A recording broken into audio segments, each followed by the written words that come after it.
Kejahatan seringkali kita anggap sebagai tindakan individu yang salah. Namun, bagaimana jika kita melihatnya dari perspektif yang lebih luas?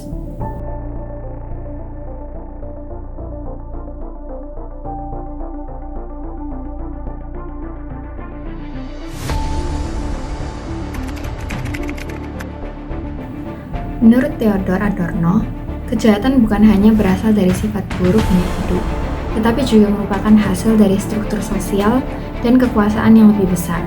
Kejahatan seringkali mengakar dalam norma dan sistem yang ada.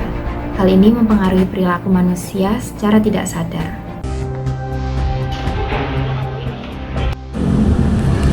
Dalam kasus Nur Setiawan Sidik, klaimnya bahwa ia hanya mengikuti perintah atasan mencerminkan bagaimana individu bisa terjebak dalam sistem yang lebih besar.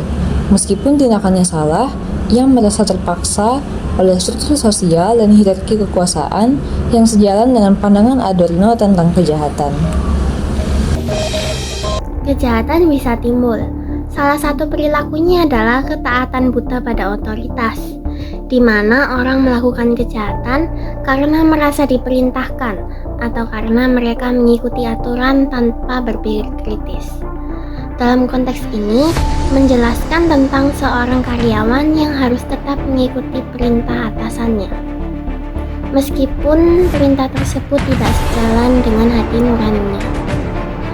Hal ini menunjukkan bahwa kejahatan adalah produk dari struktur sosial, bukan dari sifat individu.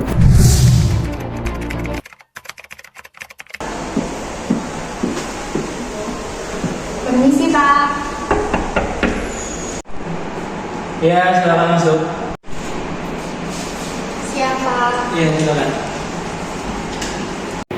Ya, silakan duduk.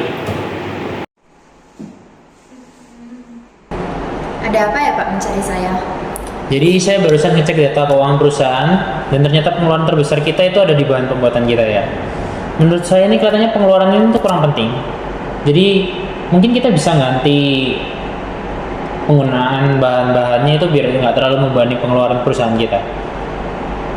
Mungkin kita bisa jadi pakai bahan yang lebih murah, mungkin barang expired mungkin. Lagi pula orang juga nggak bakal sadar sih kalau misalnya kita pakai barang yang expired. Lagi pula Kok atasanku kayak gini ya?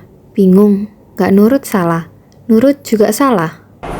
ketika penyajian itu bahannya itu udah tercampur dengan saus-saus dan bumbu-bumbu yang lainnya, jadi cita rasanya nggak akan disadari oleh orang-orang.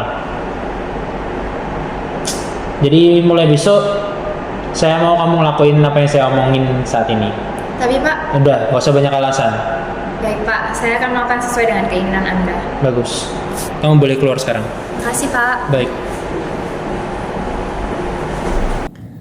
Fenomena ini berkaitan dengan pemahaman tentang kejahatan dalam konteks sosial. Sebagaimana dijelaskan oleh Theodor Adorno, kejahatan dalam pandangan Adorno dapat dianggap sebagai bentuk kejahatan radikal, yaitu kejahatan yang bersifat total dan terintegrasi dalam struktur sosial yang seringkali tidak dikenali atau disadari oleh individu yang terlibat. Dalam banyak kasus, ini menyebabkan individu melakukan tindakan yang mungkin bertentangan dengan hati nurani mereka, bahkan jika tindakan tersebut merugikan orang lain atau melanggar norma moral. Dengan demikian, ketaatan buta pada otoritas adalah salah satu cara di mana kejahatan itu dapat terjadi. Bukan hanya sebagai kesalahan individu, tetapi sebagai bagian besar dari struktur sosial yang membentuk perilaku manusia tersebut. Untuk itu, penting bagi kita untuk meningkatkan kesadaran kritis terhadap struktur sosial dan kekuasaan yang ada, serta mendorong tanggung jawab kolektif dalam menciptakan masyarakat yang lebih adil dan etis. Ayo, hindari kejahatan Dengan selalu merenung dan berpikir kritis sebelum bertindak. Demi menciptakan dunia yang lebih adil Dan bermoral.